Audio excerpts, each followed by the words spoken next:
Hello out there. Hello. It's us. Yeah.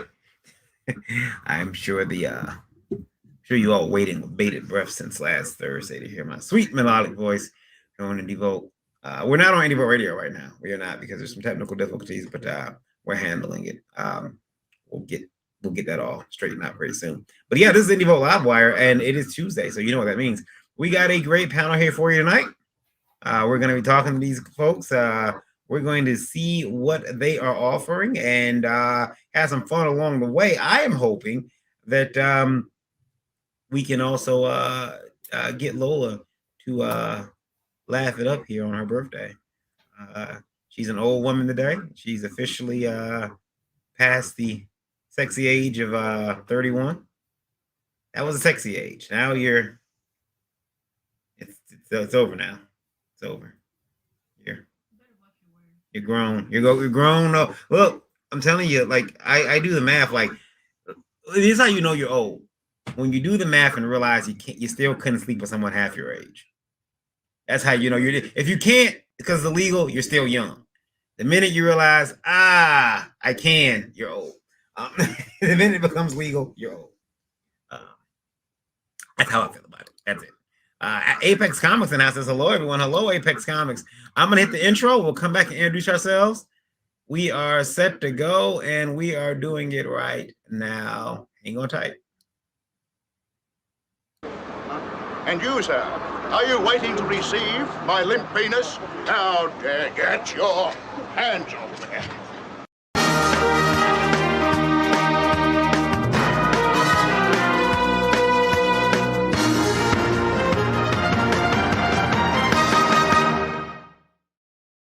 The following program contains violence, disturbing imagery, nudity, and, oh my god, why are you even watching this? Just run away. This shit is going to give you nightmares. For real. The program is rated TV MA NSFW OMFG GAF TTV BYGAS. Why are you still here? Seriously, don't watch this. We can't warn you strongly enough. Do you need a doctor of some kind? What is the matter with you?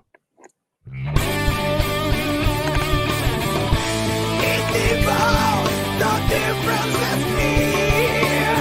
It's a revolt. The masses will hear. In the vote, let the people hear. It's in the vote. The blood starts here.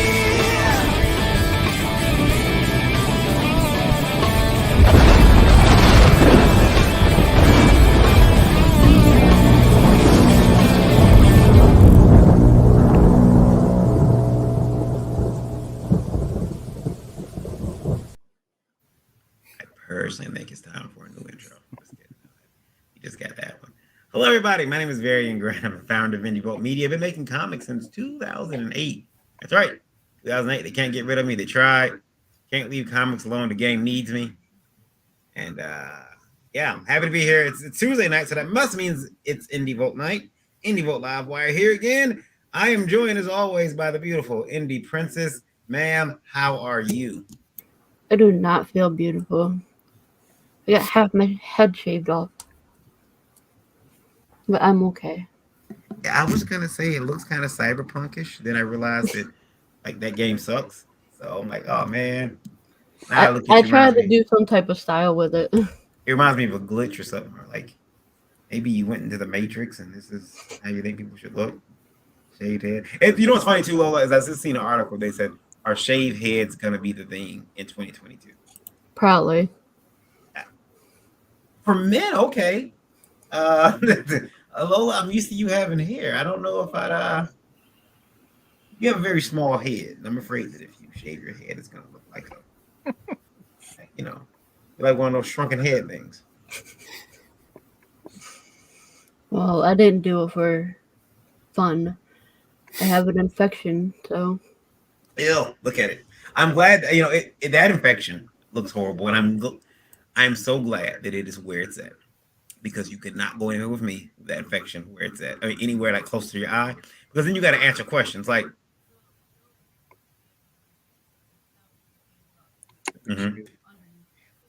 the reason why I say this because I have a friend whose girlfriend, she had a toothache, a tooth problem, an infection, and it was so bad that it actually had swollen her face and given her a black eye. Like her face, she had a black eye, and he was like, "I'm not taking this girl anywhere, bro." He says people are looking at me like she's got a black eye, and they're like, "How dare you?" And he didn't even do anything. So he was, it's just one of the things you worry about. I'm glad you're feeling better though. Ms. Rena, are you here with us? Are you here? Yes, I am here. Can you hear me? Okay. Quick introduction about yourself. Tell everyone who you are. I am Miss Rena. I go by Magic L Media on Twitter. I am a new and upcoming comic creator. I started writing comics, I think, 2 years ago. 2 years ago. So you don't love hate it yet. No. I began to love hate it. I think I was like 4 years in. Like screw this stuff, but I still do it. I love to hate it. We've been looking. You have a page set up. We've been looking at that today. And is that your art and your avatar there? No, it was something I commissioned from an artist Okay. a while ago.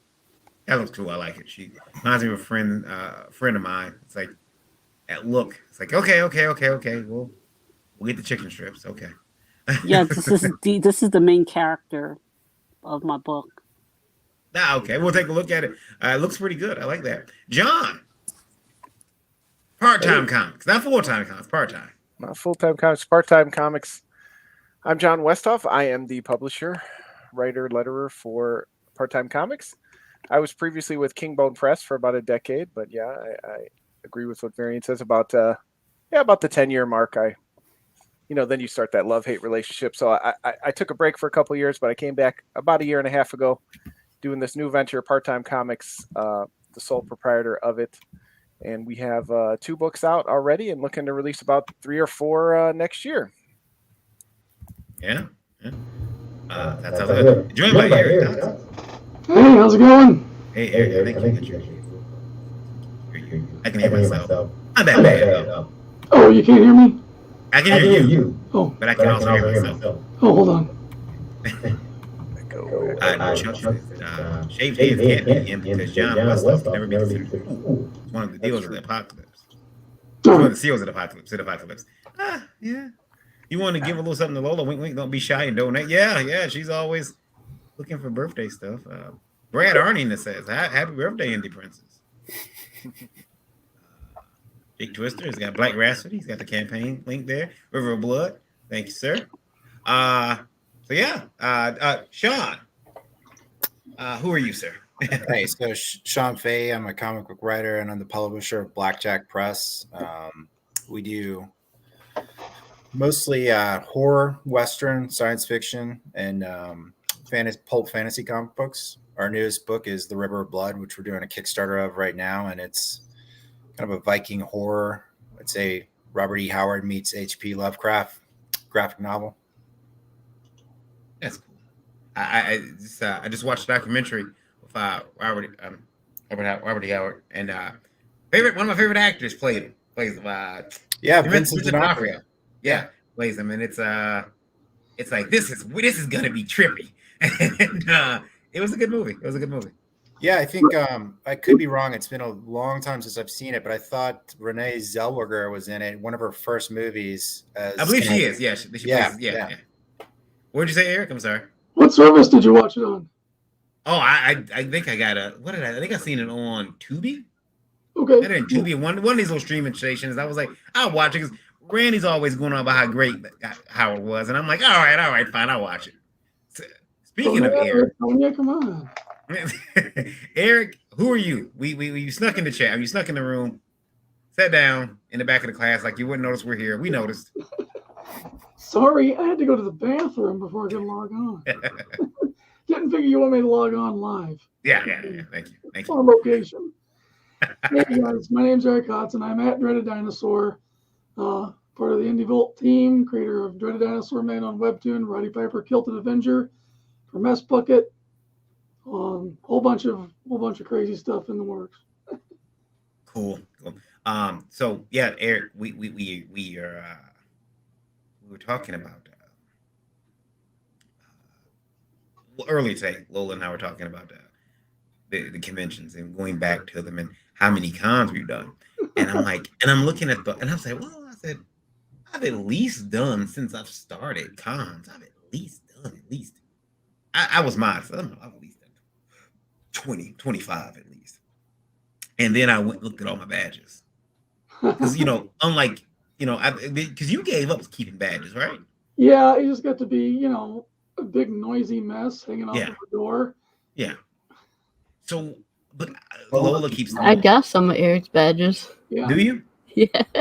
So, like, all the ones that we go to, like, we keep them on, we hang them up. And I walked past that wall today, and there's a ton of badges, and I'm like, that's more than 20.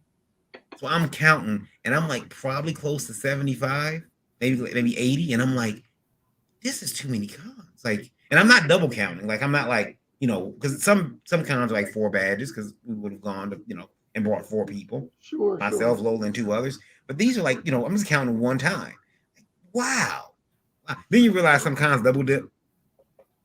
Like, you just had a show last month. And I don't even have them all hung up yet. There's a pile that still needs to be hung up, but I got to put up another hook. Yeah, I'm tired of them. They got to go. Like you said, big noisy mess hanging over the turtle tank. They're gonna fall in the turtle tank and kill them. I don't need those stinking badges. Yeah. They're cool to look at for memories, but it's so many of them now. It's become a thing, a whole problem. So yeah.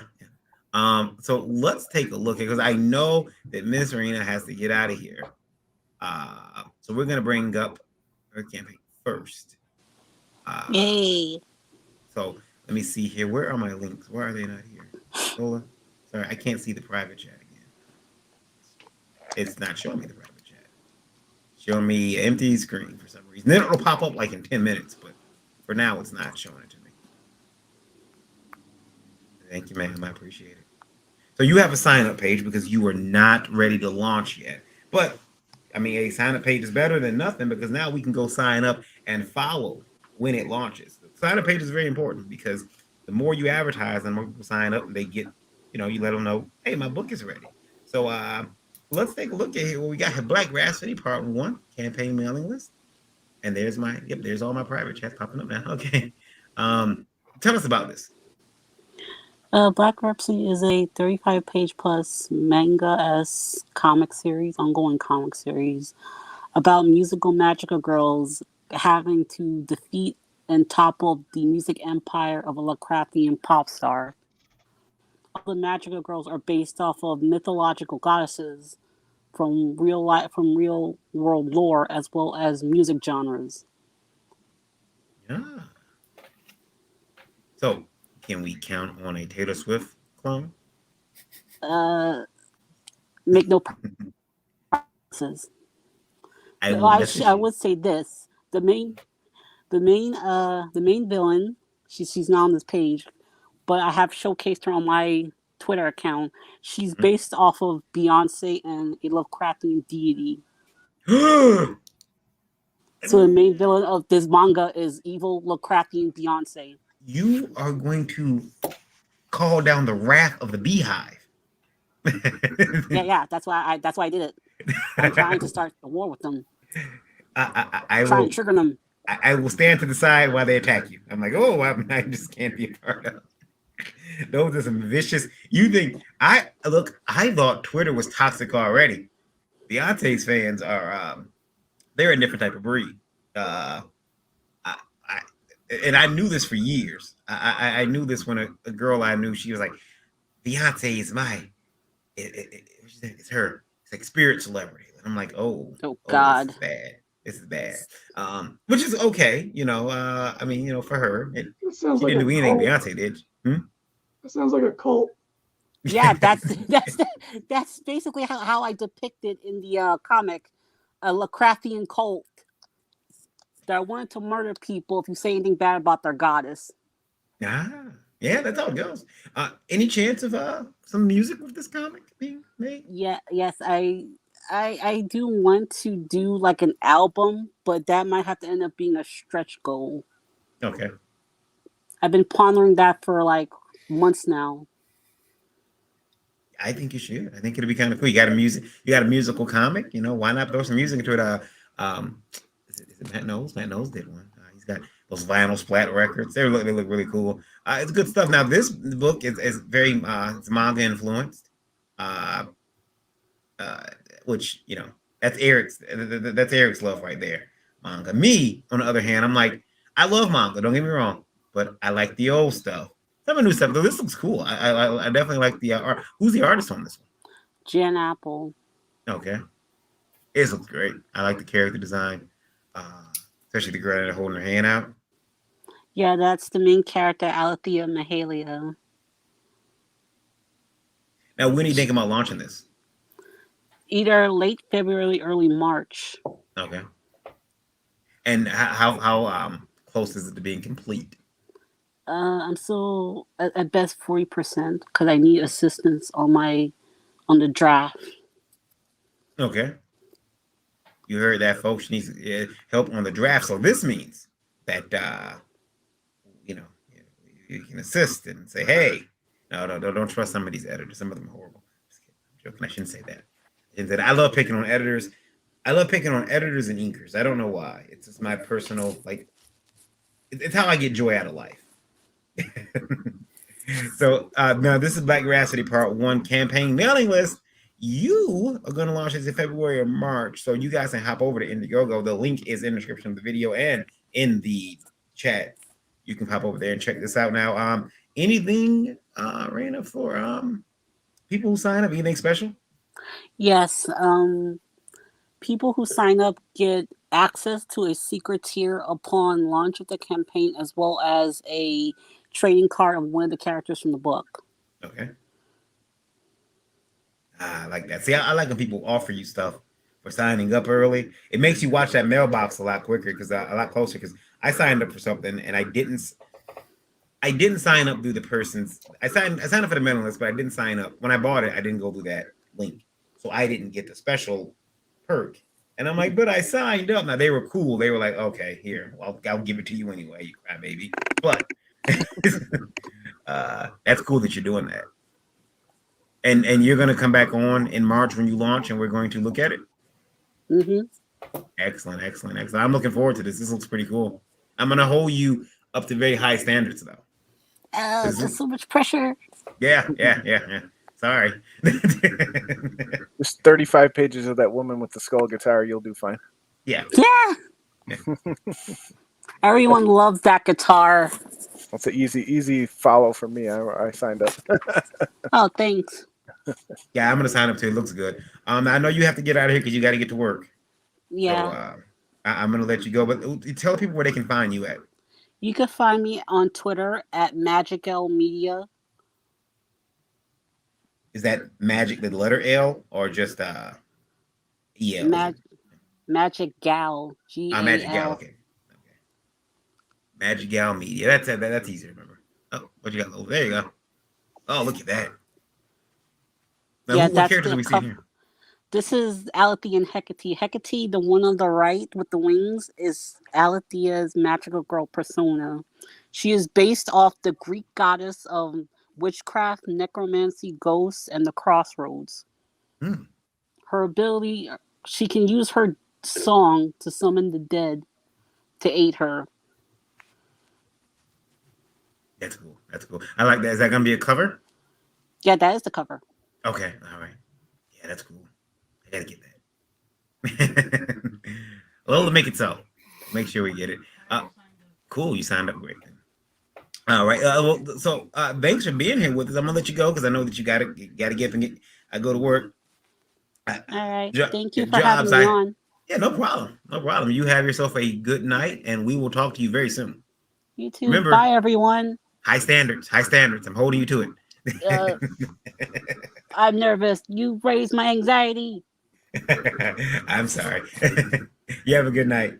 Bye, everyone. Bye. So, guys, so that you can check that Black Veracity. The link is in the description. Sign up for the page over on Indiegogo.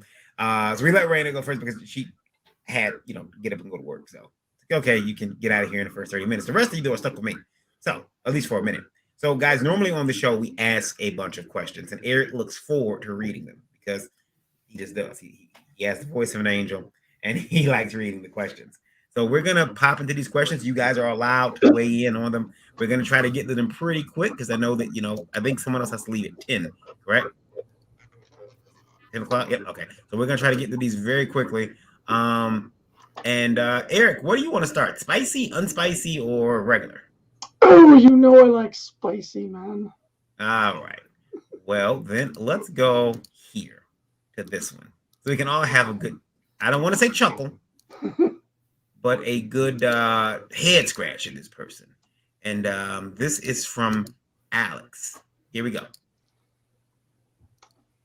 I was super excited to have my book approved for distro through Diamond. I was taken aback when I got the purchase order. I thought it was a check for the comics that I'm now told I have to print and send to them. I can't afford this. Why isn't this common knowledge and explained throughout on their site? What a waste of time. Alex D, thanks for writing in.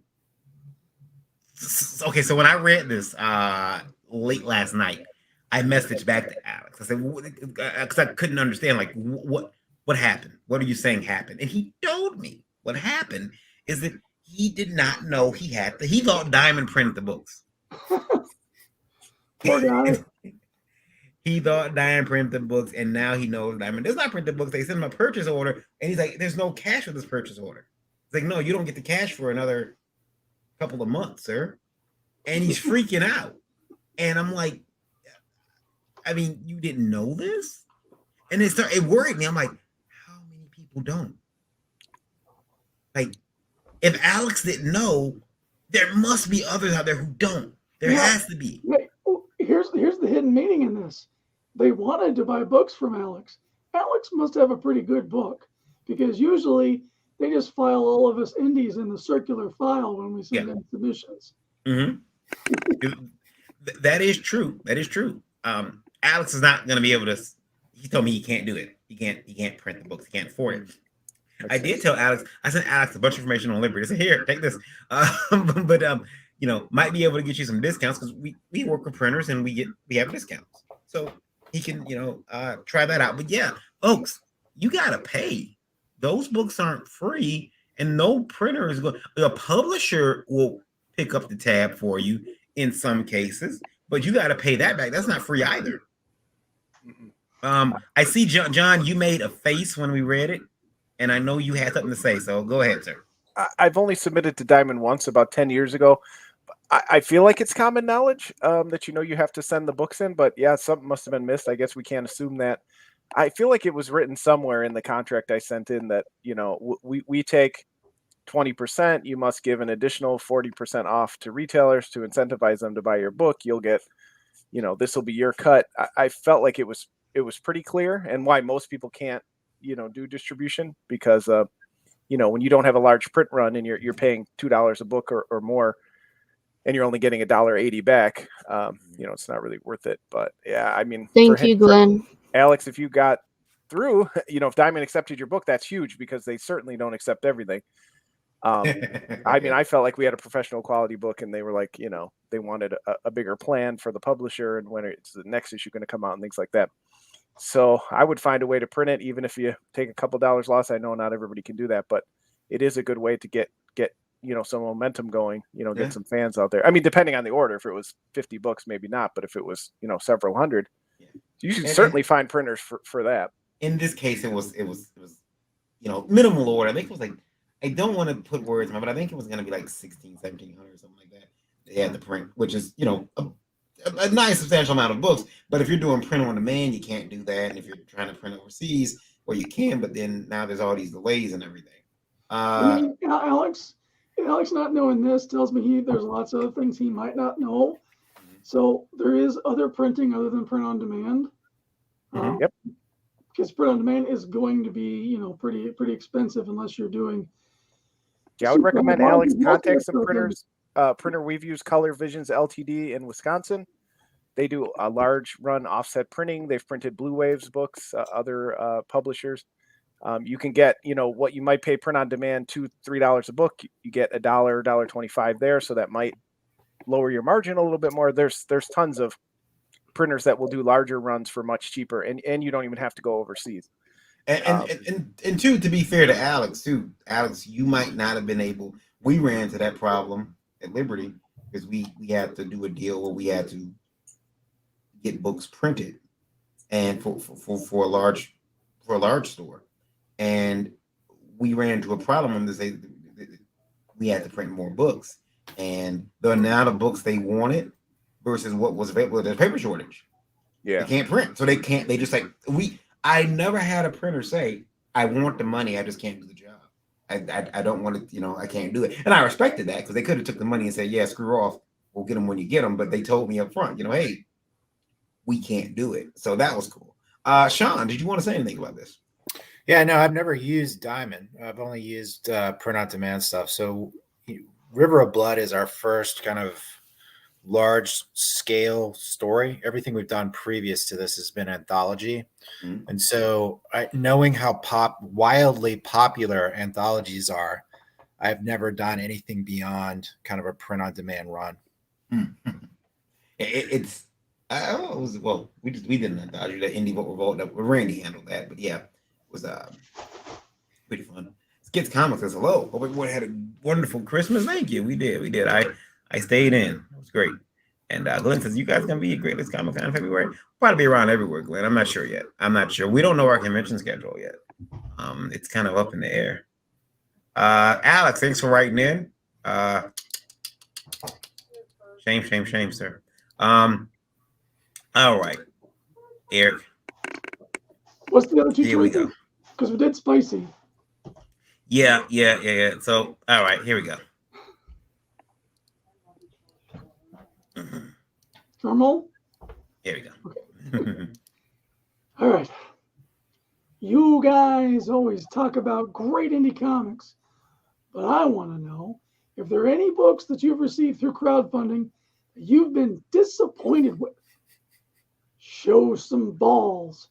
There'll be a bunch of snollygosters and Felix. Name names. Trey the Inker.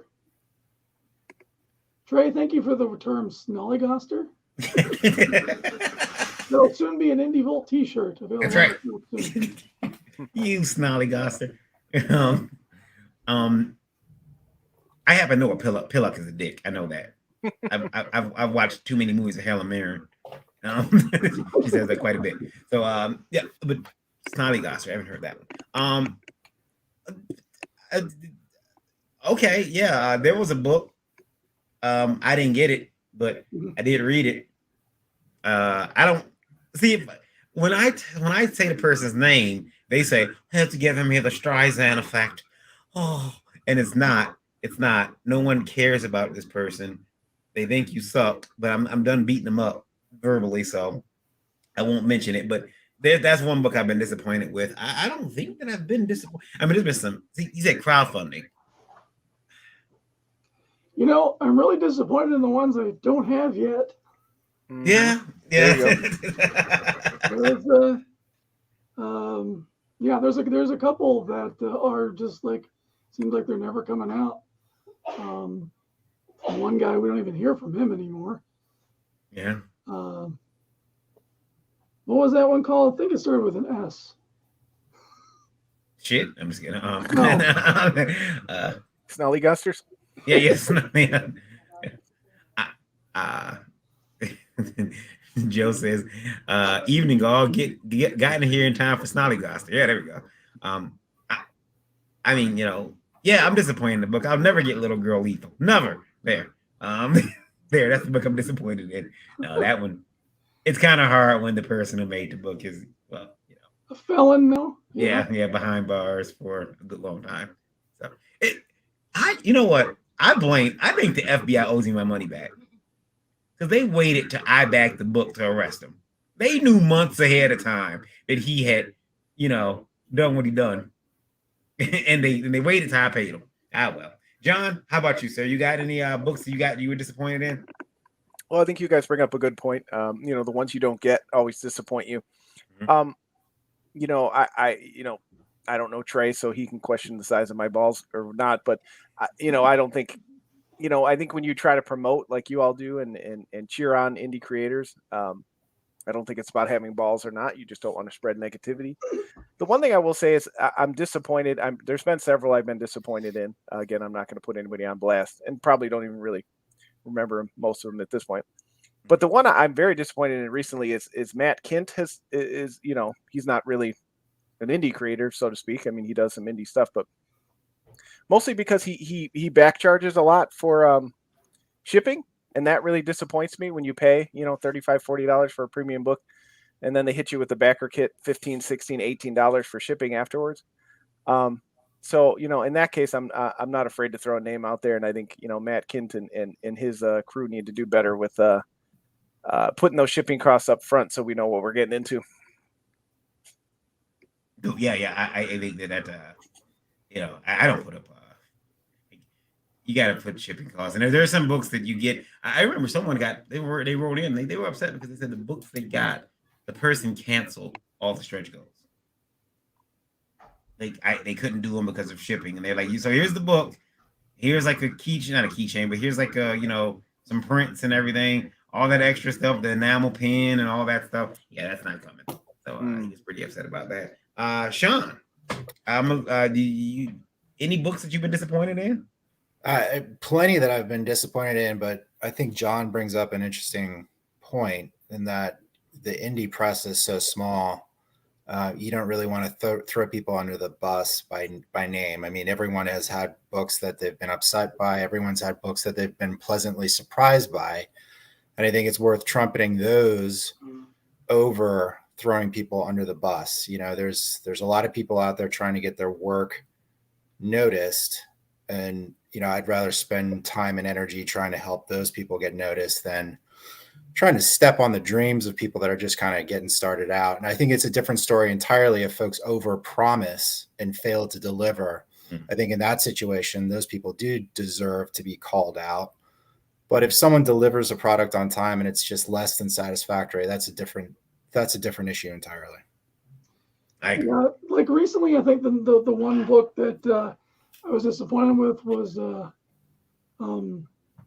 it just wasn't long enough, you know. And I probably missed the page count when I went to go back it, because it was, you know, same price as most books that I've backed, about $25.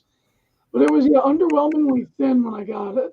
But the story was great and the art was great, so it's just, you know, not delivering enough in some cases. Fair. I can understand that. Lola, any books you've been disappointed in? I'm not sure. I haven't had a chance to go through all my books yet. I got 3 piles that are probably over a foot tall. Well, give me your address. I'll send you some books to disappoint you. No, just kidding. It's weird because I don't think that, like, I've read an indie book that's really disappointing. Well, there's a couple of them. I shouldn't say it, but it was disappointing in that. Yeah, the story was like, the art was but the way the person behaved, the person behind the book, that really upset me. I was more disappointed in them than I was in their book. So yeah, before we let Sean talk about his book, we do have a new grift here. We have a new grift. Check this out. We have a person, they wrote in, and I'm going to read this because it's a grift. So, you know, the grift kings are my job to read. So, okay. Hey, guys, my name is, I'm going to take their name out because I don't want to start drama. What? Yeah. Right? Me, all people, right? I recently became aware of a con in my local neighborhood where let me read this. Where the proprietor and promoter suggested that we all go to the GoFundMe to help build up capital for the con. They've raised so far $9,000. I've paid $200 as a donation, and now they're saying that we still have to pay for tables. I'm very perplexed by this and upset. And now the guy is even saying he might not do the con at all because people are being rude to him online. Scam. Total scam. Oh my gosh. I'm going to give him the new Griff King Award. It's new. It's new, Eric. Are you ready for this? Sure. All right. If you have fragile ears, keep your kids away from the headphones. It's got some language in it. Here we go. Nice little song. Get stuff in your head. The new Griff King of the Week Award, folks. Fucking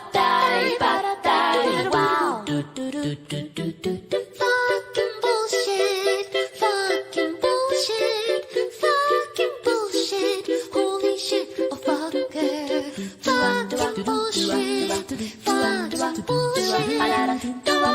bullshit, son of a bitch, what the hell? I'm trying to help you, motherfucker. There we go. That was certainly a thing that you played on the live stream. That's right. That's right. Effing bullshit. Folks, if you donate money to a GoFundMe for a con, I don't know if I even blame the grifter. Nope. It's like a donation. Once it's out of your hand, you can't decide where it goes. Now back my my crowdfunding too. Yeah, right. We're doing the same thing, right? Would you guys ever do that? Would you donate to a con? I mean, if it was a buddy's con, I knew they were in dire straits, and yeah, okay, here. The tiers need to be 10 by 10 booth, 2 by 6 table. What's your tiers for your crowdfunding? Yeah, that's what I did a support for Appleseed Con, also Summit City in Fort Wayne, Indiana. But it was a close friend. You paid for a table, or no, actually he gave away free tables, but you bought a T-shirt or something as kind of, hey, he needs something to get this started up. And I was like, well, if he's giving me a free table anyway, I'll get a T-shirt or something, So that was great. But yeah, it would probably take a close personal connection. Yeah, I don't know if I can do it. I mean, if someone offered it, I'd do it. But again, if like certain cons, like so certain local shows, like, hey, we need some money to put this together. Could you help us? Yeah, I'd do it. But yeah, other than that, Raiden Radio, hell, everyone. Well, yeah. So Sean, let's look at your campaign because I know you got to get out of here. And I want to give you time to talk about it. And we're gonna bring it up. This is River of Blood. I will bring. Here we go. Okay. Share. Make sure my sharing the audio is right. All right. There we go. Yeah, so it's the River of Blood. It's a standalone original graphic novel, full color, 86 pages. It is what I would kind of describe as History Channel's Vikings meets CW's Supernatural. So heavily influenced by Robert E. Howard, H.P. Lovecraft, Conan the Barbarian, Eaters of the Dead, Supernatural. It follows a group of Varangian Guard mercenaries who are on the run from Constantinople after their leader has been falsely accused of murder by one of his political rivals. They are trying to return back home up north through the Volga River, which is the kind of lifeline of medieval Russia. And along the way, come across a settlement of villagers there that are besieged by some force that some believe are river pirates, some believe are supernatural. And in the course of trying to help these people, they discover the true source of the evil, which is worse than anyone in the book imagined up until that point. So there's a little bit of cosmic horror, a little bit of high adventure. And at the end of the day, it's about, courage, what it means to be courageous, genuinely courageous. And it's about what we fight for, kind of what our North Star is in our life and what motivates our actions and the things that we do. I think I'm looking at the art and I'm like, yeah. First of all, the characters all stand out. This guy right here with the fur around his neck and the hood, he's badass. I like him already, which means that he's gonna end up probably getting killed because if I like a character, they always die. It's like, oh man, makes me start. Well, I'll tell that joke later. Just makes me start to want to like people I don't like and see what happens. That's my favorite character. I totally love this character. Kill him. But I like this. This looks cool. Now you, I mean, look at this here. You've passed go $2,000 to go. You're at 3,003, 98 backers, 7 days to go, folks. Let's look at the tiers he has here. So you got the digital version, digital copy, 20 estimated date until the ship is January 2022. So I'm taking this book is done. Oh yeah. So the entire book is done. As you'll go, I will just talk as you go through the tiers. So, offering the usual type of stuff, everything from a digital tier to print copy of the book. And then for folks that are interested in our prior books, and I have the covers and the descriptions further down in the Kickstarter. Folks can buy all of our books. They can buy just the River of Blood. Our final tier is a sketch bundle tier. Carlos Trigo, who's the series artist, has been gracious enough to donate his time for this reward tier, and he's going to do up to 10 sketches of backers, their likeness as a Viking, as part of kind of that final sketch bundle tier. Nice. Sweet. That's cool. Yeah, Here's some of the art's art from the great. book. Very Avon Oming-esque. Yeah. Thanks, John. I'll pass that along to Carlos. It looks good. I like these colors too. Oh, he's screwed. Yeah, the art's great. The coloring's great. The lettering's great. I will say, as a longtime creator, I've hesitated to take the plunge into an OGN. That's what I want to do. I don't like floppies. They're just a pain. But, finance-wise, not asking you to divulge all your deep, dark secrets, Sean, but I know that this book did not cost that little to make unless you've made a blood oath to someone. So tell me, how are you financing a 90-page book? Yeah, John, I'm happy to talk about that. So part of it is that I developed relationships with all of the folks on the team through prior work. So I'd worked with Carlos on some of our previous anthologies. I'd worked with Jacques, the colorist, on some of the previous books. And then our letterer, Kel, as well, has been my letterer really almost from day one. So all of those guys were willing to spread out the work over time. Carlos started, this book started several years ago. Part of my conversations with Carlos was, hey, I've got this idea. I'd love to work with you. I can pay X amount. I know that's not the high end of your range. It's not the low end of his range either, but it was what we negotiated under the understanding that this could be spread out over time. I'm not looking for X number of pages a week or a month. I'm looking for what you can fit into your schedule. And so we were kind of able to work around it that way. And so, 86 pages, it took about 2 years. But again, I was patient. I'm not in a rush. We had other books in the works. I had other stuff going on with some other publishers as well. So this was the passion project that I was willing to wait to get right. Nice. It looks good. I like it. Now I noticed the printed versions are only going to be shipped here in America. Yeah.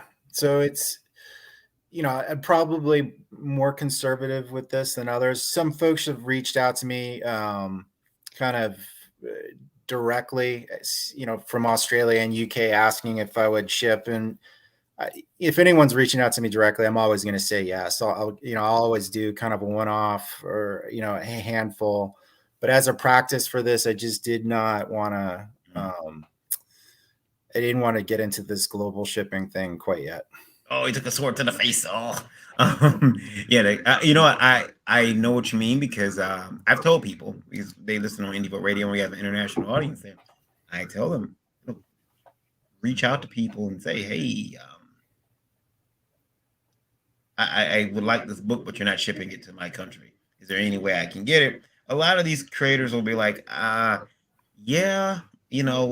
me go look at shipping because I don't know how much it's going to be because we don't want to charge a person a lot for shipping. And we also have to look at certain things like we had somebody write in to say 3 of their books that got returned by the country they were sending the books to because of indecency in the book. So it was like that can't go there. So they had to, get the books back. And you know, it was they didn't even get the actually. I think they got one of the books back. The other two just vanished. So, you know, some guard has it in his office. It's banned material, but he has it.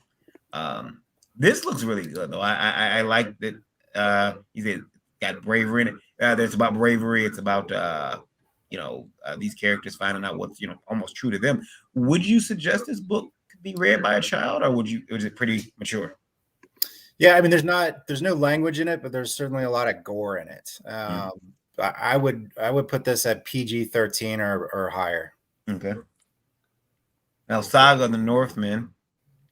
So these are part of the print bundle. These are the covers of our previous anthologies for folks that are interested in either the digital or the print bundle. So I can get all these printed in a bundle as well. Absolutely. And so Tall Tales to the Badlands is our Western anthology. We have 3 issues of that. The third one is a Weird West themed issue. Mm-hmm. And so all of the stories in that have a supernatural bent to it. The first 2 are more kind of straight stick Western. Mm-hmm. Yeah. That cover's cool too. I don't know why we're going to do this. The hero, and you see his back and facing this angry mob. That's cool. I think I'll steal that idea. Thank you. Really cool. A lot of I was really into westerns for a while when I was younger, and I had this guy who was a friend of my father found out that I was like looking at a lot of westerns, and he started sending me these western books, and they're printed like on newsprint. They're very cheap magazines. They still have them to this day, and there's these articles and everything. These cowboy enthusiasts, and I remember ordering 2 Wyatt Earp guns out of the back of the book, because they were, authentic replicas of Wyatt Earp's gun. I still have one. The Livonia Police has the other. And I will go into that story one day later why the Livonia Police have one of my replica guns and refuse to this day to give it back. Yeah, I love Westerns. I wish there were more Western comics out there. I am encouraged by kind of the resurgence of Westerns on television. I'm not sure if you guys have seen 1883 yet. I just watched the first one a couple of hours ago. I thought it was fantastic. My understanding is that there's going to be a prequel show to Walker along the same lines of 1883. This is going to, take place after the Civil War. So in short, CW is going to be doing a post-Civil War Western, and hopefully Tarantino moves forward with his plans for Bounty Law, which I think would be a trip. So hopefully we'll see some more of this stuff. My mother is a big Western fan, and more so than me, because I kind of got out of it after I was big into it for about 2 years, and it's okay. I've seen all the Westerns. They call me Trinity to steal my name. Right. One of my favorite Westerns. It was one of my favorite because it had the weirdest title. My friend used to make fun of it so much. It was called "I Will Fight No More," but the sequel was called, because the first one's called "I Will Fight No More," so there's got to be a sequel, right? Right. The sequel was called "I Will Fight No More, No Longer." That's awesome. And I thought that was like the weirdest title. So we would always talk about that movie, like "I Will Fight No More, No Longer," and it was great. But yeah, if you get a chance, look at that movie. Look, they're old, they're super old. But also, like my mother though, she's always like, "You know what you had to draw and sell, make prints out of?" And I'm like, "Oh no," because I know it's always going to be something that isn't. I can't. Like no one's going to buy that. And she says, "The Rifleman," and I'm like, "The who?" The Rifleman. And I'm like, big fan base for the Rifleman. Just looking for. yeah. I'm like, there's been a Rifleman comic, Mom, and one of the covers has gone down in history as being one of the worst comic covers ever. I'm sure you guys remember that. Let me see if I can pull it up. But it's like the worst. Yeah, here it is. It is the worst comic cover in the history of comics. And I'm going to put it up on the screen right now. Again, if you have small children, I mean, I don't care. But if you do have them, you might want to tell them to divert their little eyes, because it'll give them ideas later on. I'm going to this is my image install into this damn system. Here it is. All right. it wants to do stuff for me. Like show me Aunt May. Is Who's that it? Nah, I That's wish not a that bad was cover. it. I wish that was it. Let's see here. That's Eric stuff. Okay, here we go. Let's see if I can upload it now.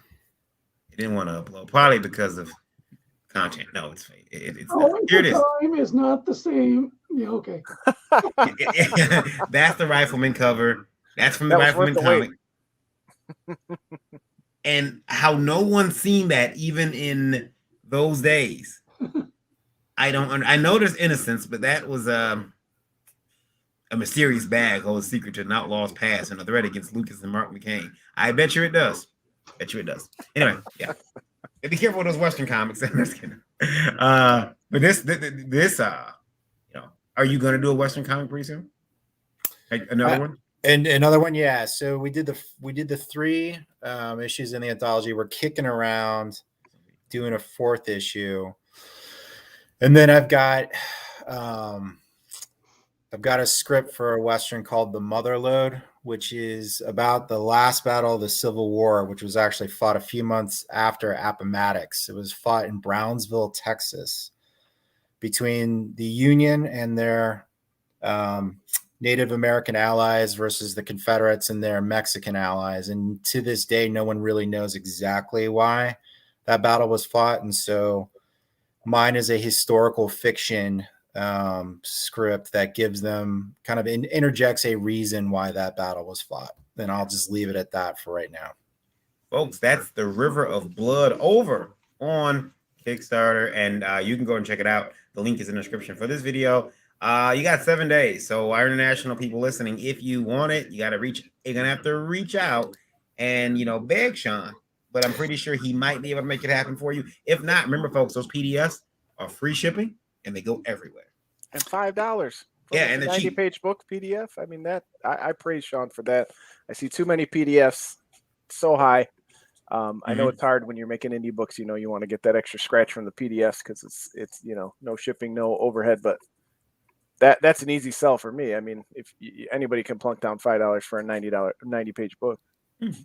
Yeah, John needs me to sell his book. Yeah, I know. No, I trust me. I appreciate it, John. But kind of where you're going, you get to a point where money's great, but you really do want to get it out there. And I completely understand, particularly these days. You know, a lot of folks are living in a budget constrained environment, and so you know, I wanted to. It is an 86-page book, but I wanted to establish reward tiers for everyone's budget to include folks that want that high-end personalized experience. Like I said, Carlos was nice enough to was gracious enough to provide that to folks that just want a copy of the book and don't need a physical copy, don't care about a signed copy. They just want to read the story. And so I wanted to make it as economical as possible. I think that's pretty cool. And so, you guys, the description's over there. You're you know, getting 7 days. We're gonna check back in on this on Thursday morning on Breakfast Buzz to see where he's at, see what he's doing. And you go over there, make sure that you get him. You gotta get past his 99. You gotta get to 100. Come on, make it happen, folks. What is that? What is that 99? Lucky 100. You come to my stream with this 99 stuff. We'll make sure that gets over 100. In the chat, Sean is from South Texas. It says. Are you Sean? I am not from South Texas. I'm from Georgia. Georgia, okay. All right. I will fight no more again. Yeah, Rifleman is great. I watched the Rifleman. Oh, here's the problem. I got sick and I watched the Rifleman with my mother for about 3.5 weeks on WeTV, and it just got to the point where I'm like, end it now. How is he still alive? You know, will someone kill him, please? Like the worst shots in the West were there. That's all. And I just don't. I don't know. I'm okay with it though. It's of its time. Eric. Yes. Last one for you. Here you go. Okay. And I got your message, Sean, by the way. I see that. Bill Nolan coming in again. I overheard some speculators in my LCS talking about indie books being a sound investment. I directed them to Indie Vault. You're welcome. Oh, Thank you, L. Nolan.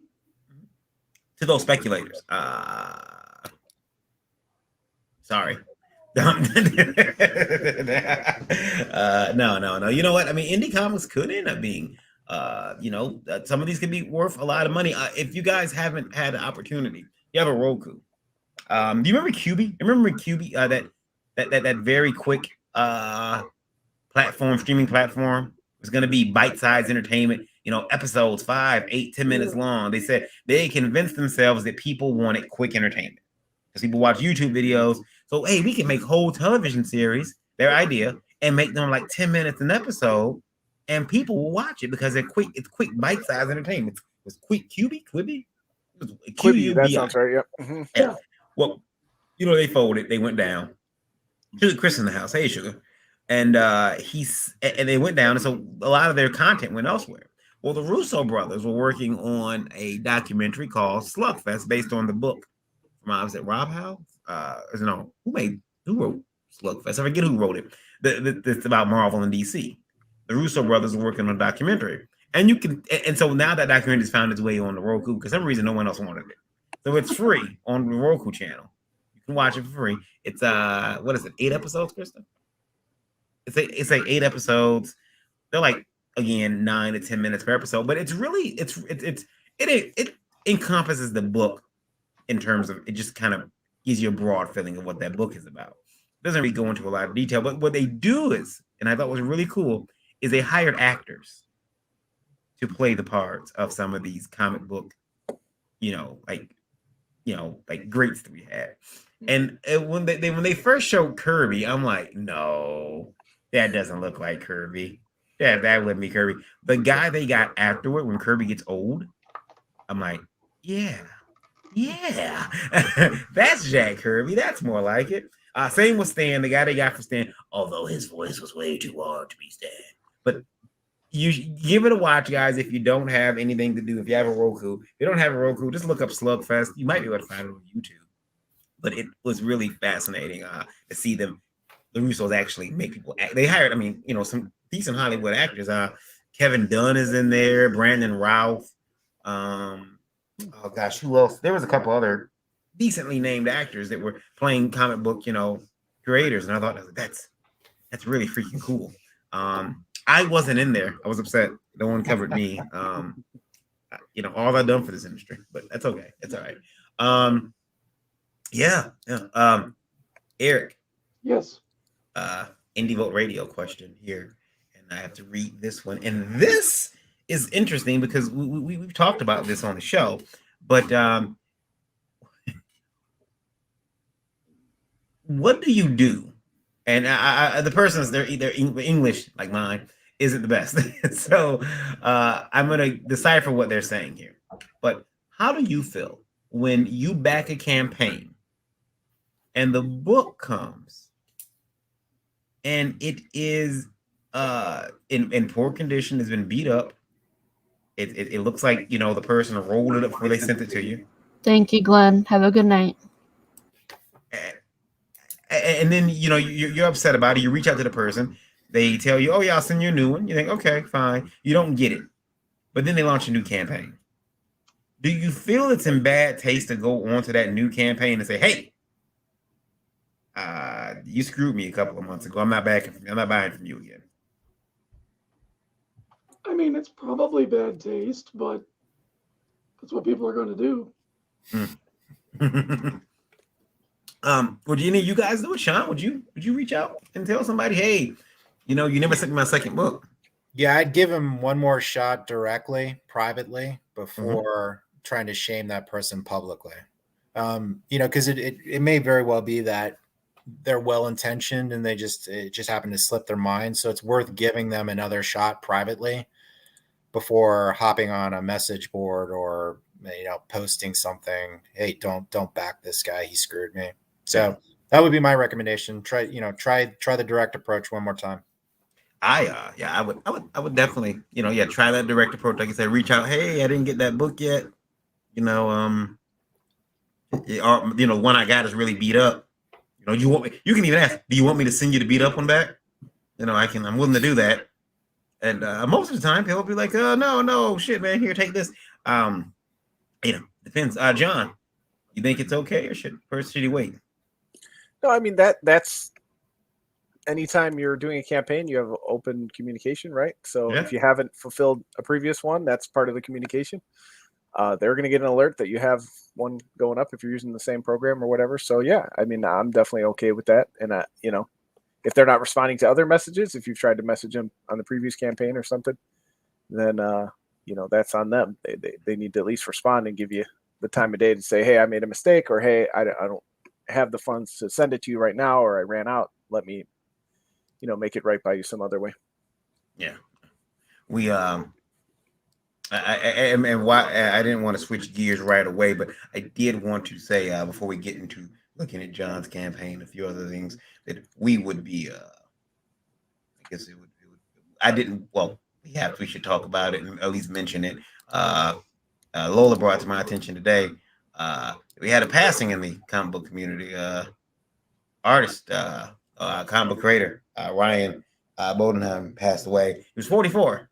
Best known for his stuff on Bloodshot, Ninjak, 4001 AD, and Eternal Warrior. Did work for Black Panther, Doctor Strange, Eternals, and so he passed away. And I on December 20th, actually, so a couple days ago. But it's been making the rounds as of yesterday. So I wanted to, mention that. I know we don't really. I hate talking about people passing on the show because it brings down the entire room. But did want to mention that he had passed away. So rest in peace to him.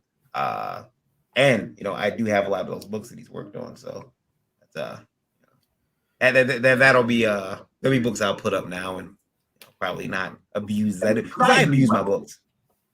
I read comics over and over again. They kind of get frayed, and yeah. Salazar making everybody feel low. It's 44. That's a year older than me. Before we get into the campaign, I would everyone knows today is my birthday, and I've been trying to keep my mind busy. I would like just to take a moment and wish my son that passed away 7 years ago a happy birthday. He would have been 7 today. Yeah, he's 7. Wow, that's been that long. He lived for 2 hours and 15 minutes. 7 hours. That's a. I mean, it's 7 years. That doesn't feel like 7 years. I'm old. I need to. I'm gonna have to get a dietary supplement. I see that now. I'm getting to the point where it's, like I'm not that sexy age anymore. I'm that get out of bed, stuff creaks. You got to see if that's blood. I'm that old. It's getting bad. Lola, by the way, your birthday. Do you feel any older? No. Yeah. Older? No. Just sicker. Sicker, yeah. I see you're sporting Eric's hairstyle, so that's kind of cool. And Eric had the same barber now. It wasn't on purpose. It's just weird that you guys have like almost the same hairstyle now. It's like I felt bad because Lola kept saying it hurts over here. It's like infected, and I couldn't see anything. I'm like, yeah, okay. Oh, it does looks a little bruised. And then she shaved it, and now there's this big, massive like shape of Minnesota right by her ear, and I'm like, what is that? And I'm making it big. Look at that. Look at that thing. Look, she got shot.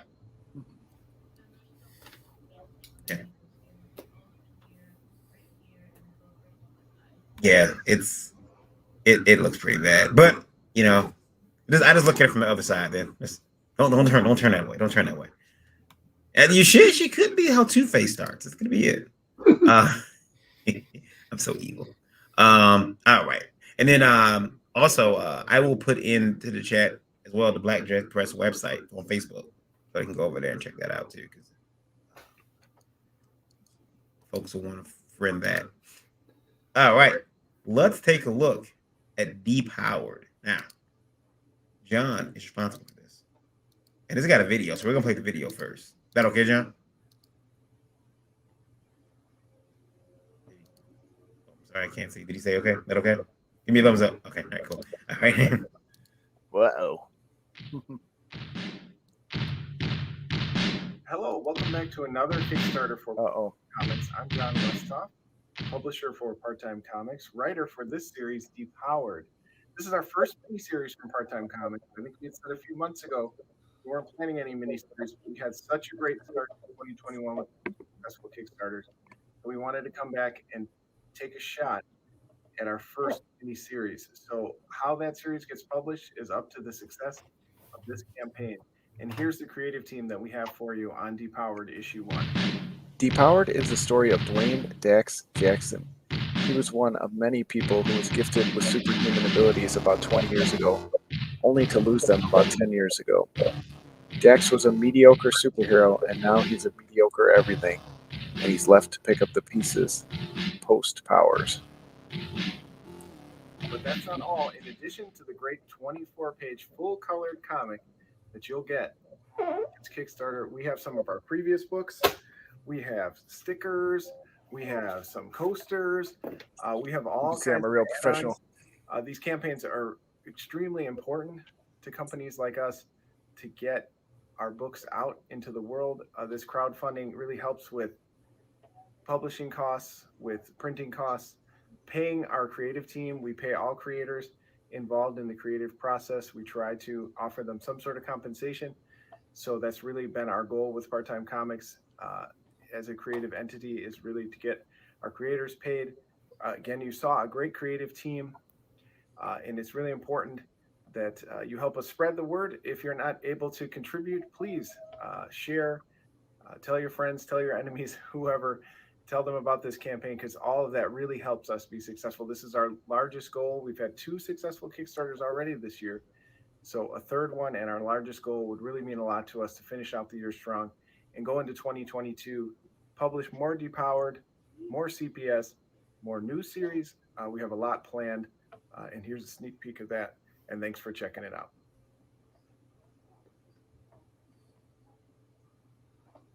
So you can see I cheated and reused a video. I'm a bad creator. Didn't even edit out the K word. So, Hey, John, if I could ask really quick, what's Drumsticks of Doom? What's that going to be about? Oh, well, Drumsticks of Doom is up on pre-launch on Kickstarter. That is about basically Black Sabbath, instead of the Beatles, became the most popular band on the planet, and a lot of craziness ensued. All the things your parents and grandparents told you would happen if heavy metal became popular happened, and there's demons walking around and all kinds of alchemy and strange things, and a young woman finds a pair of mystical drumsticks, and she's got to find out what they're all about. So that's coming out in January. Oh, nice. And is that on Indiegogo as well? That will be on Kickstarter. Kickstarter. Okay. And you say you've got a preview page up right now? Yeah, I'll drop the link in the chat. Thanks for pointing that out. Yeah, cool, man. We have. Hey, so John, let me and I apologize if I'm hogging some time here, but John, I've never done Indiegogo. So what would be the difference between that and Kickstarter in your experience in terms of, I mean, I'm not going to ask you to say which one's better, but what are some of the aspects that have been more useful? Well, this is only the second time I've done Indiegogo in about a decade. And this time around, we actually, you see the video there, we actually had a failed Kickstarter for this campaign about 3 months back. And then we've done a pre-order through the site and didn't raise enough funds that way either. So now we're trying Indiegogo. We've kind of done a couple different things. So it's kind of really a test. Okay. This project is already way behind where it needs to be in funding and timeline wise. So I figured no time than better than the holiday season to put up another unsuccessful campaign. So I think it's laid out better. If you look at, you can put pictures with the tiers. That's really cool. The interface as far as like adding rewards is really great. But otherwise, it's relatively the same. Hopefully this gets funded, and I'll let you know how fulfillment goes and how easy that is. Because, Kickstarters, their behind the scenes stuff is okay, but it's a little bit behind the times. A little bit clunky, printing out Excel spreadsheets and things like that. I mean, I'm used to it. I've had, and Sean, what I would say, one of the other differences is that Kickstarter and Indiegogo, Kickstarter, people kind of find your projects a little more organically, I think, and whereas Indiegogo, you have to send them there. But what I like about Indiegogo compared to Kickstarter is that, one, the money's there. So when somebody buys your project on Kickstarter, they have till your campaign closes to pay. Right. Plus, I think 7 days after that. Whereas Indiegogo takes the money right then and there. They also allow you to borrow from the money if you need to. So say you want to get the books printed early, so everyone get their books. Indiegogo will allow you to borrow or to take from what you've raised. Oh. And they allow you to go on demand. So once you're, you can extend 30 days, and then that you can go in demand pretty much forever. I know someone who's got their in demand store going for 7 months now. They do take more when you're in demand.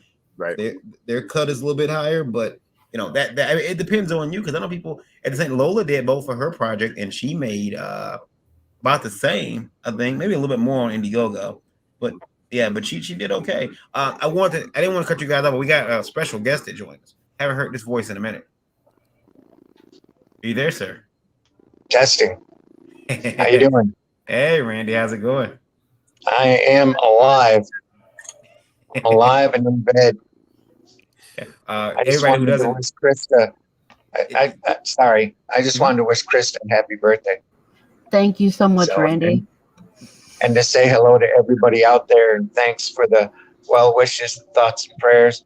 I'm getting better every day. I stood up 3 times today, knees locked, head up, and I'll be walking soon. So thanks so much to everybody for their kindness and the kind words. Really appreciate it. But anybody who doesn't know, I've been down with COVID, double pneumonia. I'm here in a nursing home now. I was in a hospital for a while. I was under a respirator for 6 weeks, and traveled a lot of places in my head. But I'm here now, and I am the undead. So yeah, you got a whole new name now, and we went to go see Randy on the 23rd. Lola, Dreaded Dinosaur, and myself, and it was good to see you there too. Yeah, I didn't know you didn't know we were coming. I didn't know you didn't know we were coming to after we left. Oh no, that's a nice, pleasant surprise. But they keep me rolling. Pardon, they keep me rolling now. I've learned to scoot from my bed to a wheelchair, so I can get to therapy and not have to wait for this gigantic hoist to come by and lift me up and send me back down. I've gained back a lot of weight, which is good. Or bad, depending upon what the dietitian says. But getting back to normal, that's the goal right now. There you go. Getting back to work. Yeah. Randy is drawing. My own butt. That's an important one too. He's drawing already. He woke up and needed paper. Oh yeah. As soon as I was up, I was asking for. As soon as I knew I had the use of my hands, I was asking for pencil and paper. So I might be doing an Indiegogo soon too for a book on me surviving COVID. So the doctors tell me I'm a miracle. So we'll see. Yeah, I know you've got some. I know you've got some more things that happened. Those are your stories to tell, though. So we can't wait till you're back at full strength, so you can come back and tell everybody. I traveled a lot of places in my head. I'll tell you that. Pardon me. Some amazing places. We heard the story, so you told us so. You had some pretty cool adventures.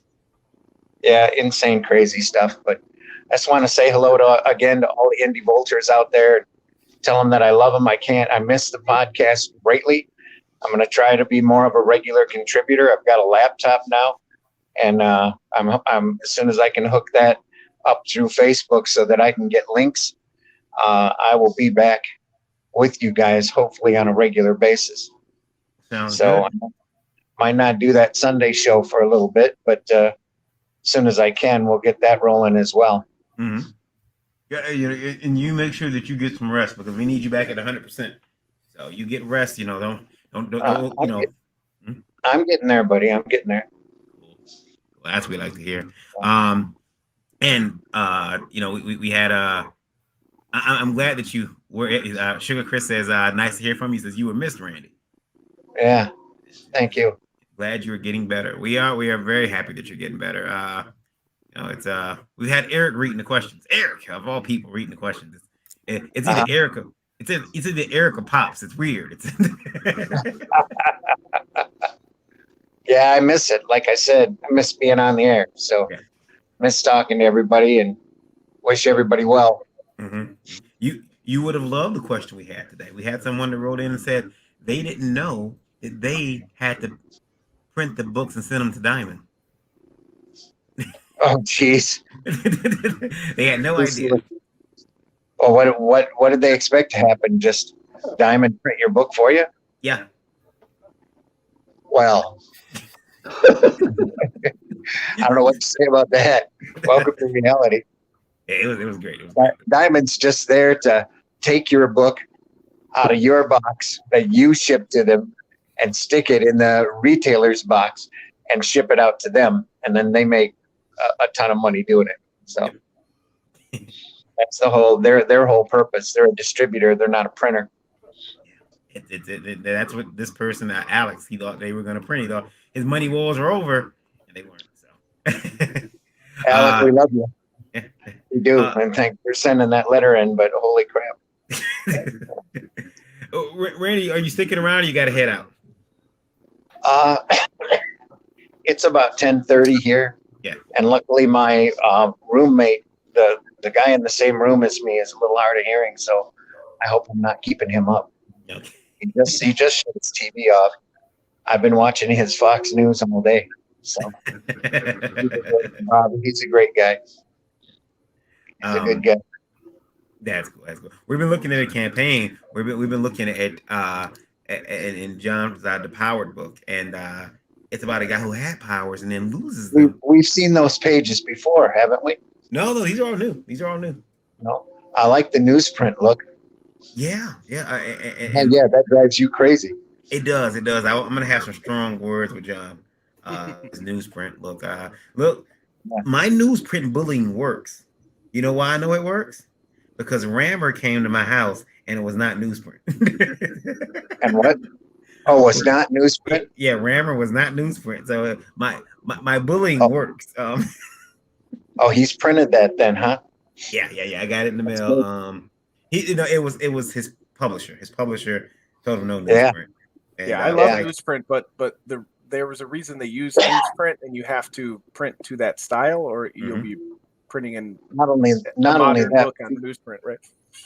Yeah, not only that, but you have to print in numbers when you print on newsprint. You can't do 100 copies when you're printing on newsprint because of the way it's printed.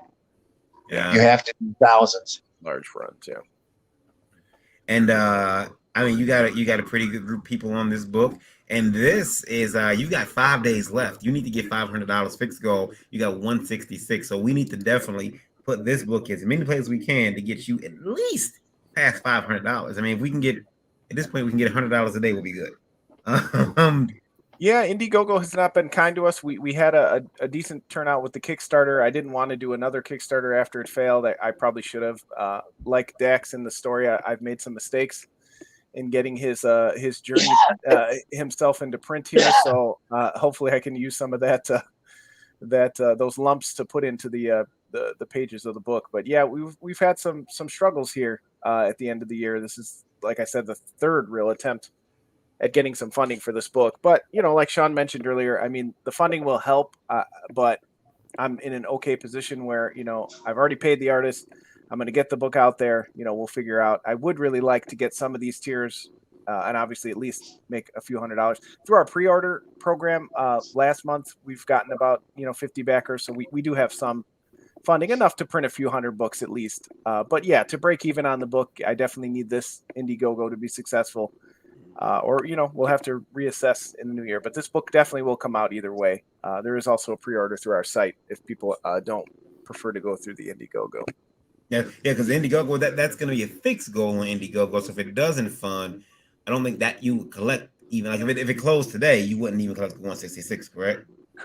Correct. I probably should have clicked that flexible, but they do take a little bit more for that. I thought 500 would be an easy mark considering we had several thousand on Kickstarter, but it's been difficult.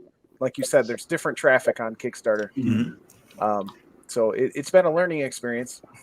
I didn't believe anything about the traffic for a very long time until Lola launched her campaign on Kickstarter. And she launched it, and within like 10 seconds of launching it, she had 2 backers. She had not promoted it; it was out or anything. I had 4. Was it 4? Yeah. Wow. But real quick, for Indiegogo, I was told this and it worked. You can message them and tell them you want to adjust your funding goal, Oh, thanks. and they will adjust it for you. But it's only a one-time deal. Oh, for I each really appreciate that. campaign. Yeah, we may end up having to do that, but But do it like tonight if you want to. yeah, I'm gonna. As soon as possible. Depowered issue 1 and Part-Time Comics 2021 books. Go check it out, folks, over on Indigo. We got 5 days, so I'm gonna back it.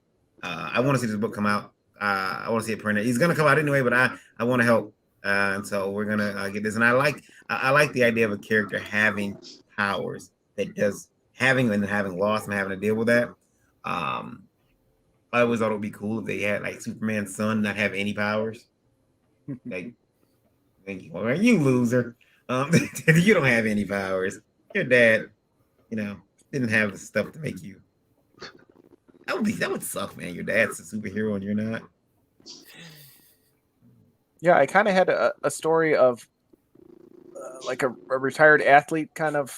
I've always been kind of fascinated with that life after, being in the spotlight and, being seen as a godlike person. And then I had this superhero story and then I realized, wait, they're kind of the same thing. And I kind of mashed them together and that's how Dax was born.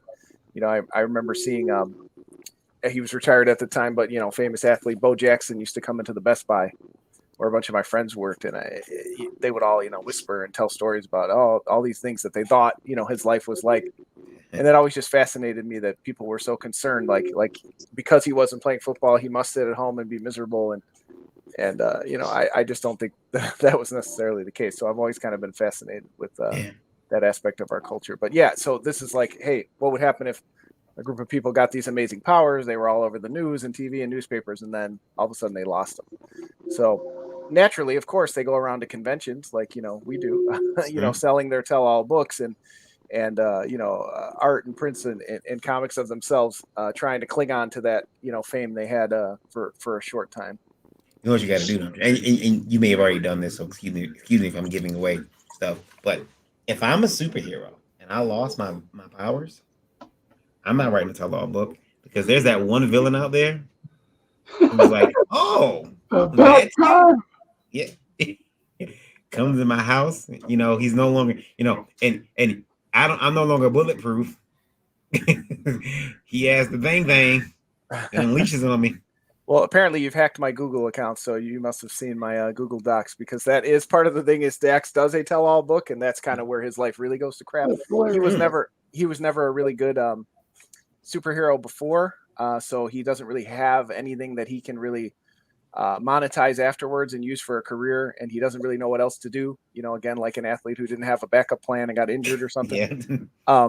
So he does the book. Is that part of the story? Did that lead somebody to come back from the surface of his past? That's what we have to explore, right? Yeah. It doesn't really delve as much into the past and the superpowers. That's kind of the world of the story, but it's really more slice of life story to me. Those are the stories I like to tell. I mean, I definitely want to have, interesting things about the characters to get people hooked into the book. I don't think I could just tell a story about, through a group of friends interacting. I'm not, the Hernandez brothers or somebody who could really confidently write a great story like that. So I try to add, some sort of, some sort of hook or something to the story that's a little bit, supernatural or over the top. Indie Vote Radio writes in, says, hey, I know that you guys recently partnered with IndieCron.com. I was wondering if you might put in a box office mojo type of system where we can see what a book was budgeted at and what it made on crowdfunding. That's a really good idea. I will talk to Pixel about it, and that came from Uncanny. I will talk to Pixel about it, Uncanny. That's actually pretty cool. So the problem is I would have to ask people what their budget was for the book. And I will be honest with you, Uncanny. People are gonna lie. Mm-hmm. Randy, I seen you unmuted. You want to say something? His computer might crash on. Eric, would you be? Hey, sorry to interrupt. Hey, sorry to interrupt, but you're grinding a lot on my end. That's because I'm talking to you from my phone. Okay. So I'm going to step out and wish everybody well. All right, sir. Nice to meet you, sir. We'll Feel talk better. soon. Oh yeah, I'm feeling better all the time. I've got like I said, I've got a laptop here. As soon as I get it hooked up and with a microphone, I'll be back. Cool. So I'll be back. We'll be looking forward to it, Randy. You get some rest, sir. All right, buddy. We'll talk to you soon. Take it easy. All right. Love you all. See you soon. Bye, Randy. See you, Randy. Love you too. See ya. Bye. Eric, would you be comfortable sharing the details of how much the budget on your book was? No, not at all. So Eric would not be comfortable doing it. John, you comfortable with it? Oh, sure, yeah. I mean, I put most of that on my Kickstarter. Kind of. There's usually a little graph that says this is how much was for art, this is how much was for printing. Well, see, Eric has to hide money, so from the ATF, CIA, or something. I get Sean, would you be okay with that? Would you be okay saying, "Hey, my book cost $12,000 to do, and my budget on it is my budget, and now it's And actually, no. Okay. And here's why. Because this book was done with folks that I had a relationship with, and they were working for less than what their kind of high end rate would be. So if I put a budget on it, then that would let folks know kind of what their high end is and what they would be willing to work for in certain circumstances. So I wouldn't want to do that to my partners. we're going to take that. We're going to put that up as a poll on Indie Vote Facebook. Put that up as a poll, and we're going to find out what people think about that. Would you be comfortable sharing the budget of your books so that we can? Because the thing is, though, just like Box Office Mojo, you're going to get armchair pundits, people like me and Eric, will pull up your numbers. Oh, well, look at your sequel. Your sequel didn't make as much money. The second book didn't make as much. We're going to do it because the information is there. It can be a good thing or a bad thing. So, I mean, I don't know. Because I'm trying to think, would I be comfortable with it? Well, I do my own art. I don't do my coloring. I do my art, not inking. I would have low numbers. It will look great. So, Varian, let me ask you this. Do you, who do you think that information would be interesting to? I mean, obviously for folks that publish, it may be interesting in terms of seeing what a similar type of book that they're trying to do costs and they can kind of do research and get a range that way.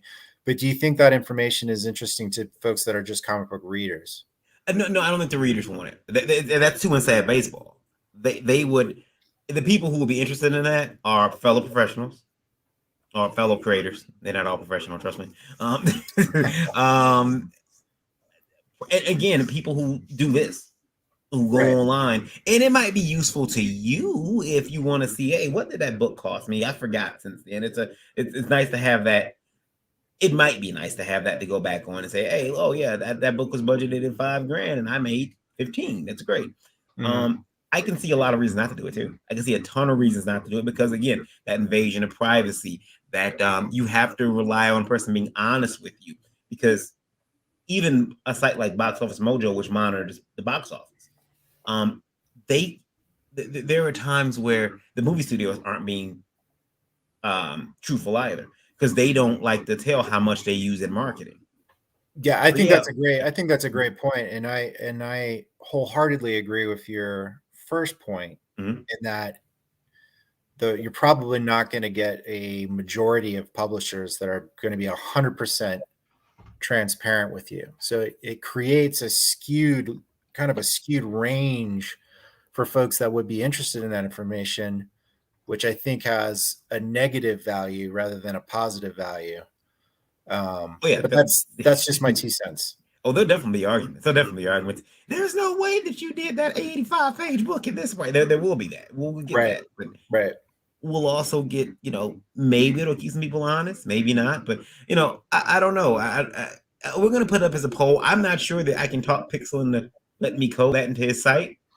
But, it's, we have joined forces. So it's, I've been joking with him about a bunch of different things. I will run it past him though. We'll see what he says. He might be like, hell no, that's too much work. We're not doing that because, like you said, we have to rely on people being honest with their budget, and yeah, we can go look at and then even the Kickstarter numbers would probably not be accurate because even if we looked at the Kickstarter, you can pull out your campaign, you pull out your money after the fact. Like if a campaign, from what I understand, if like after a campaign closes on Kickstarter, if somebody owes and they don't pay, Kickstarter doesn't show publicly what you've lost. Correct. So you could have lost $1,000, but it still says you made $5.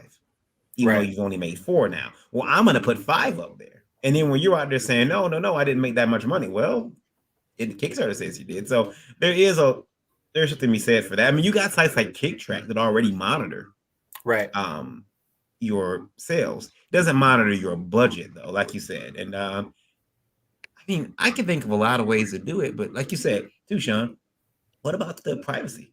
Yeah. Like again, I see like John, you had you have all your people who worked on your book there on like a picture of them on your campaign. Well, if you put your budget for your book was only $1,000, then I'm gonna be like, whoa, Chuck Pinot works for less than $1,000. I'm going to go. Chuck does not work for less than. Yeah. He doesn't get out of bed for that. Well, I understand that Chuck works at Trident Layers. That's what I understand. I was told that he works at Trident Layers. And remember that commercial, Trident Layers, that people get paid in it? And I was like, I got to try that joke. Like paying someone in bubble gum. I got to do it. But right. So, I mean, if you, like Sean's concerns are valid because somebody could say, well, you worked for John and John's book was priced at, said his budget was $5,000 and you're telling me you want $2,000 for the art. So that's impossible. Why'd you give John a sweetheart deal and not me? Because I'm black, isn't it? I mean, that's what I would do. But I always gather that around. You won't do this to me because it's me. You're being mean to me. But I believe that you got a good point there, Sean. So we'll do it because it's a bad idea. I'm not saying it's not interesting information. It is interesting information if you can get folks to be honest with you. I'm just raising my own concern. But to your larger point, it would be interesting information. And using your analogy of film, to me, it's always interesting to see what something costs. Vice, particularly when you're building into that cost publicity. What the ultimate cost of something was versus what it ultimately brought in. It might, at the end of the day, it might be trivia, but at the same time, it is an interesting trivia. I'd be a little scared too about one other thing happening too. So you get some greedy person. I don't want to say greedy, but you get an artist, and they're like, he's like, hey, we don't want to do my project. And they're like, yeah, sure. Let me take a look at the script. They look at the script, and then they go look you up on the site. They want to see how much your last project's made. And they're like, oh, well, you had a budget of $2,000 and it says here you made $50,000 off a $2,000 budget. My page rate just went up.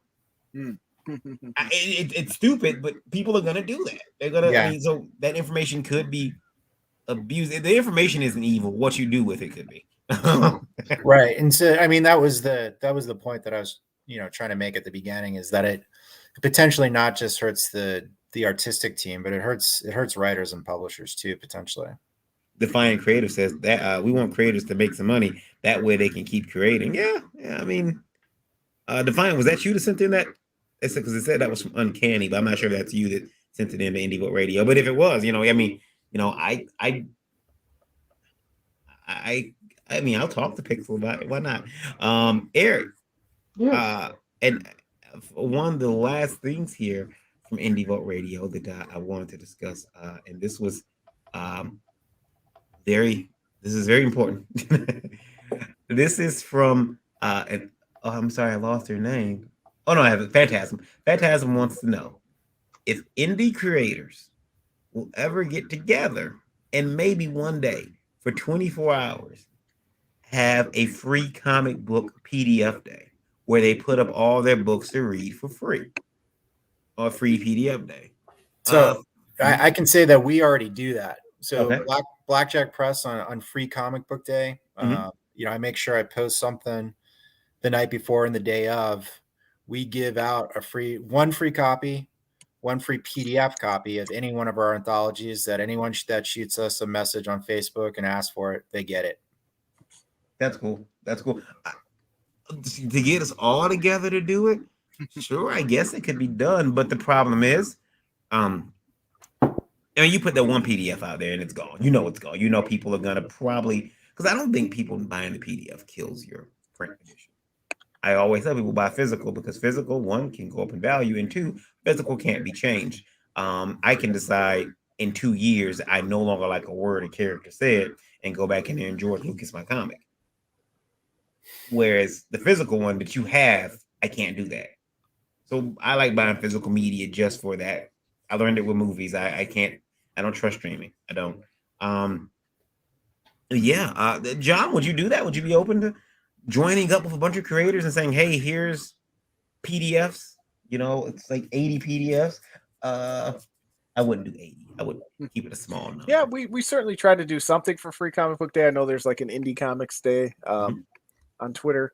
But yeah, I mean, I definitely think we probably should have our own designation, a day. We've done actual original content for Free Comic Book Day as well in PDF form, as well for a series I've done before.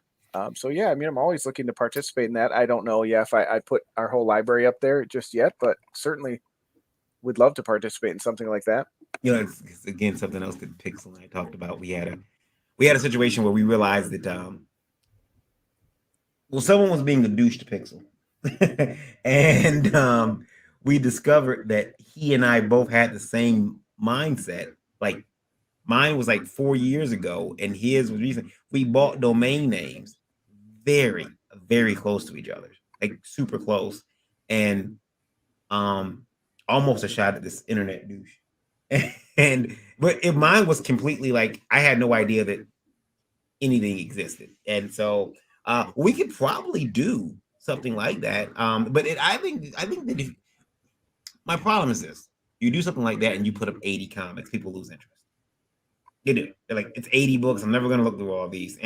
But you find 10, 12, 15 really choice books and you put them up there, first issues, at least enough to get the person's appetite set for reading more. I think something like that could work. As long as it's, again, controlled. I mean, for something like that, I would have a special thing created for that promotional purpose. Sure.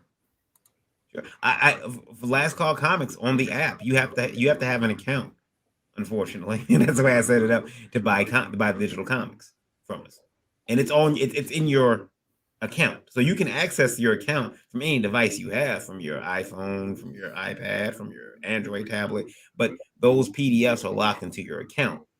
So sure, they can screenshot them and upload them. Sure. But, it just gave me the peace of mind that I'm not sending out just a big PDF. I know someone, and I don't understand why they do this, and I've asked them before, why they always, at the end of their campaign, put the PDF link, the entire PDF link, high-res printable version, on their crowdfunding page, a link to it to download it for everybody. And I want to pronounce every word in that word, every letter in that word. So you hear everybody can download it and for free. So you backed it. You paid $20 for the printed version, or even you paid $10 for the PDF. But thanks, the campaign's closed. Oh, by the way, here's the PDF link for everybody. Yeah, you paid 10, but screw that. This guy gets it for free too, and he does that. But every campaign he does this, and I wish he would stop. But my stuff isn't there, so I don't care. We all do our stuff a little bit differently. But I think Eric, we all decided that there's only one way to ship your comics when you are, when you make them. When you get them back, you got to fill. What do you use, Eric? Well, you got to use Gemini mailers. That's right. You got to use them. And that's why we're happy to say you can use our discount code for 10% discount on your Gemini mailers. You use coupon code VOLT10, that's VOLT10 will save you 10% off your Gemini mailers. That's right, 10% off. And you know that actually says Lola used it. I know a lot of people have used it. That's VOLT10. Use it today over at GeminiComicSupply.com, and they will make sure that you get the 10% off, and you can use that for all the good stuff. And it just doesn't work on Gemini mailers; it works on anything else they have. So, you know, if they have something else that you want, you can use it there too. Use it. You use it more. You use it often. Use it today.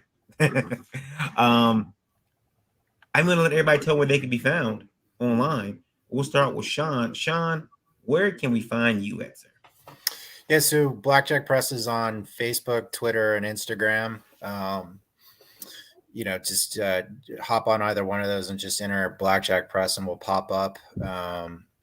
Facebook is probably the one that we use most often, and we've got a MailChimp that we've started recently too, and we're gonna put a kind of a button on our Facebook page for folks that want to join up on a newsletter on that. But I'd go with the Facebook one for right now. And then obviously the Kickstarter is still running for the next 7 days. So just the River of Blood in the search engine at Kickstarter will bring up the page. Cool. And then the link will also be in the description of this video for all that good stuff. John, where can our fine listeners find you at? You can find me on all social media sites at Part-Time Comics with an X. Except for Instagram, it's part_time_comics for some reason. Somebody else must have stolen it. But yeah, just search Part-Time Comics with an X and it'll come up on all the sites. If you want to be privy to my personal shenanigans, I'm anti_drummer on Twitter. I'm on there way too much. And that's how I think that's even how I met Sean and Blackjack Press. Been following them for a while. It's good to meet in person, so to speak. But yeah, hit me up on all the social medias. Cool. And Mr. Hodson, how can folks find you, sir? I am at Dreaded Dinosaur on all the social media accounts. However, this weekend, and this weekend only, you can find me in Oklahoma City for OkiCon. Awesome New Year's Bash, Anime Con. Myself and my lovely wife will be there all weekend. And so if you're in the Oklahoma City area or Alaska and you've got time to start, driving now, come on down to the show and we'll have a good time and ring in the new year. New Year's Con. That's gonna be different. They're gonna take our holidays soon. I'm waiting for the first Christmas con. It's gonna happen very soon. They had Easter Con. Yeah. So they have Father's Day for heroes every year. Yeah. Miss Indie Princess, how about you, ma'am? The best way to find me is go to Linktree, indie_princess. All my links are there. And if you want to get me something for my birthday, the information's on my pages or in the chat. And we're gonna continue. Wound Watch 2021. Probably gonna extend to 2022. We're gonna continue that. It's gonna be great. I got $20 on it. It's healed in 2 weeks. So you can slow down the process. That'd be great. And of course, I'm very engaged. Look, folks, you can find Indie Vote all the time, everywhere. We're everywhere that you want us to be. But before we get to that, make sure that if you want your questions picked on, we can do that for you. We like doing that. Send those questions into indievote@indievote.com and include Indie Vote Live in the subject. Please keep those emails to 90 words or less so that we can put them on those cute little cards. Eric, Pops, or Randy Zim, the undead, can read them for you, and we can make fun of you. No, we won't make fun of you. Sometimes. Sometimes. Indie Vote, also Indie Vote Radio. Check it out on Google Play. If you have an iPhone, streamer, or tune in, and also your Amazon devices will play it, so you can ask Echo, Alexa, all those people to play it for you, and they will play Indie Vote Radio for you. You may have to learn the skill, but it is there. And also, you can find Indie Vote Radio on the indievote.com. If you go to the website, in the middle of the page is a music player. Listening live. A lot of independent music, some independent radio dramas, and some long-form talk shows, kind of like this one. Very good stuff, all free. Download it today on Google Play, or check it out on the site. And then if you had enough of voices, you want to see some cool shit, well, that's easy too, because we got a streaming network, Indie Vote TV. It's like Netflix, but it's free. bunch of independent wrestling, some interviews up there. We had some longer videos like this there, where when YouTube used to say you can't say that on our network, we say okay, we'll take it over to our own. So we still have that Indie Vote TV. A lot of stuff coming to there next year too. I'm excited about. Pandemic kind of slowed a lot of stuff down for us, but now we're wrapping back up. Hopefully, folks, it's been great having you here. Make sure if you are putting out comics or getting them anywhere, you want to get them in stores. You don't want to be like Alex and deal with Diamond. You can always check out Liberty and Timber Distribution, www.ledg.us. Distribution for independent comics. They're putting comics in stores. Listen, you get 100% of your money. You get 100% of your money. They don't take anything from fees from creators. They have for retailers, they have a buyback program, meaning you don't get stuck with books if you can't sell them. Liberty buys them back. So it's good stuff. Check them out. Liberty and Timber Distribution Group, a good company. I ought to know because I own it. So it's matter of fact, I gotta go to warehouse very soon here because I got some new stuff up there, so I gotta go check it out. That's it for us. We will be back here Thursday morning for Indie Vote Breakfast Buzz at 9 a.m. Lola, is there a Geekgasm tomorrow night? She doesn't know. She's not off the top of her head. She's starting to slack. Maybe. Maybe. It's up in the air. Okay, well, we'll play it by ear then. But I will be back here Thursday morning at 9 a.m. for Indie Vote Breakfast Buzz. Never know who will join me. Well, I know people. Yeah. And also make sure Saturdays you're tuning in to Pitch to Be Crazy, the one show where the host closes his mouth and opens his wallet, where we have people pitch their comic in wild and crazy ways. But they would never do it. They would never do it any other time. And if you are we doing one? Because I didn't book it for that day. I don't know if we have one this Because Saturday. it's the first. Yeah, I'm pretty sure we're turning on the 8th. I'm pretty sure we're turning on the 8th. And this one, you win $50 if you to your account, not to your account, but to your crowdfunding campaign, if in fact you are the winner. So give it a shot. Let's give it a try. It's a 3-round game. It's very fun. Everyone has a lot of fun. Even if you lose, you have fun. And usually everybody gets backed anyway. So it's because people are like, oh, I like that guy's book too. So come on, Pitches Be Crazy. It's free to come on. Just let Indie Princess know you want to come on and maybe look at some episodes so you know exactly the type of stuff that you're going to be asked to embarrass yourself doing. Because you're a comic creator. You're not a real person. Folks, that's it for us here. I'm going to take us out. Remember, buy indie comics, especially ours, and try to leave this industry in a better shape than you found it. I'm going to get out of here for the night. See you folks on the other side.